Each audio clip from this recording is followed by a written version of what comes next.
In this video, we're going to start thinking about the forces that draw molecules together. Okay, and just to kind of put this into context, right, let's think about different phases. All right, so this down here is liquid water. So we have water molecules in liquid phase. And we know that above here, right, so floating around in the gas phase, we can have a bunch of water molecules as well. So each of these would be water in the gas phase, or we know these as steam. So the idea here is that in the gas phase, there are negligible interactions between these water molecules. They don't interact, okay? But the moment that they interact and they stick together, they will actually become liquid, okay? So there must be some sort of attraction holding these water molecules together. Okay, and the same idea goes for absolutely any other type of molecule. If molecules can stick together and become a liquid or a solid, then they must be held together by intermolecular forces.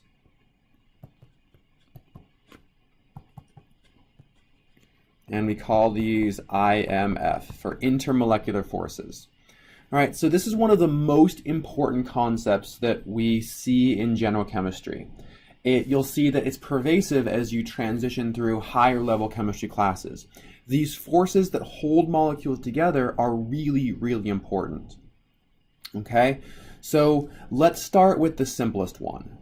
Okay, and that's one that we've already thought about before. That's if you have something that has a negative charge and something that has a positive charge, they can come together and interact through these ion-ion interactions. Okay, so we've learned this as Coulomb's law, but in the world of intermolecular forces, we call this an ion-ion intermolecular force. Okay, it's governed completely by Coulomb's law. So remember, this is the potential energy is proportional to the charge on one particle times the charge on the other particle divided by the distance between them.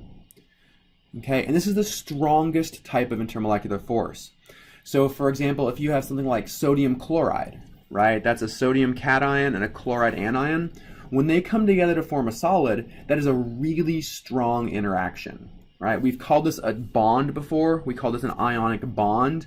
Technically, it's not a bond because they're not shared electrons. Technically, it's an ion-ion intermolecular force.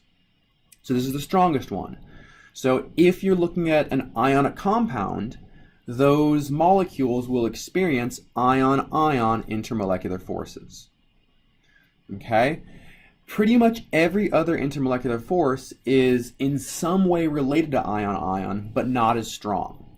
Okay? The important thing to take note here is that every single intermolecular force deals in some way with the interaction between a positive charge and a negative charge.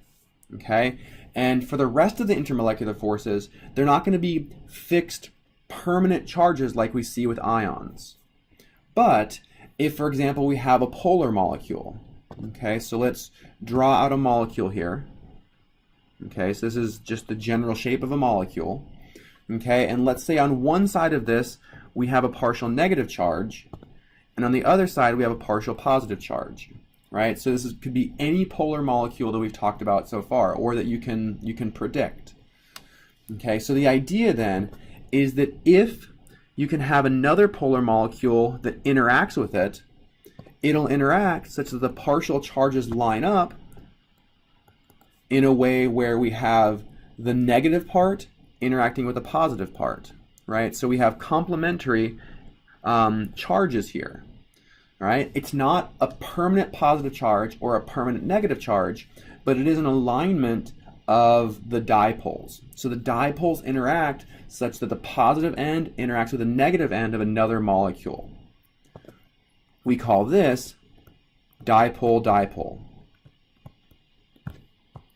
And dipole-dipole is not as strong as an ion-ion intermolecular force, but it is stronger than the intermolecular force that holds non-polar molecules together.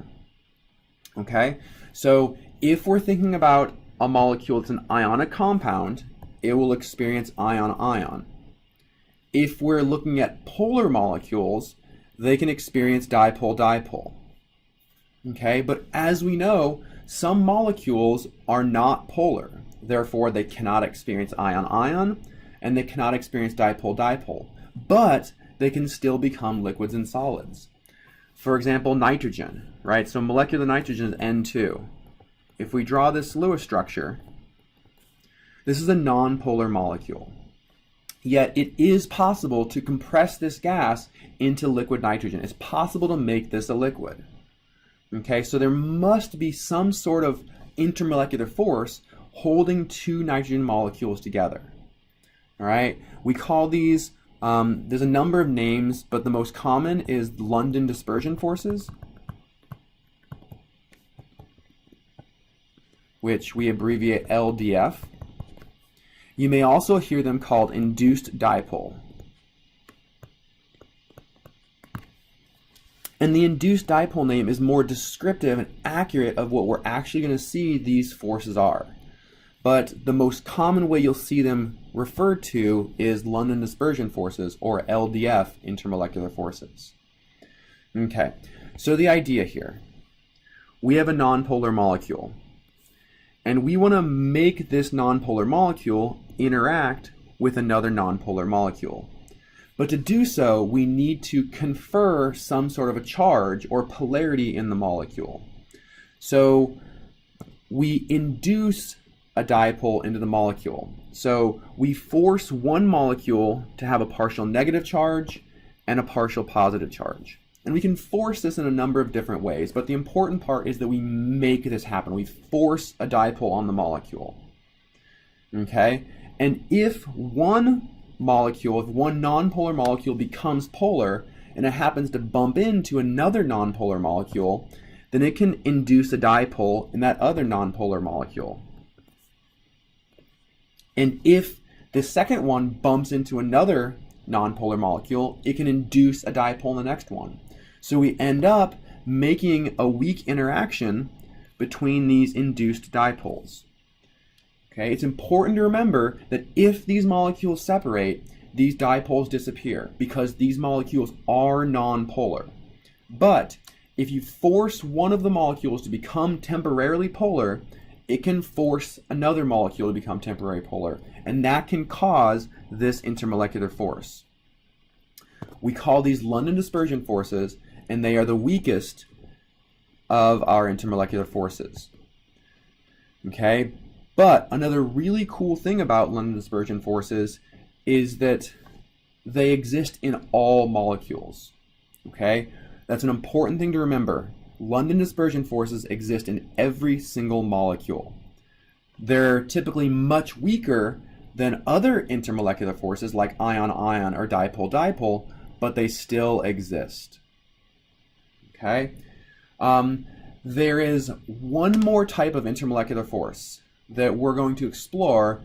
It's a really important one, but we're going to wait until the next video to do so that I can give it the amount of time that it deserves.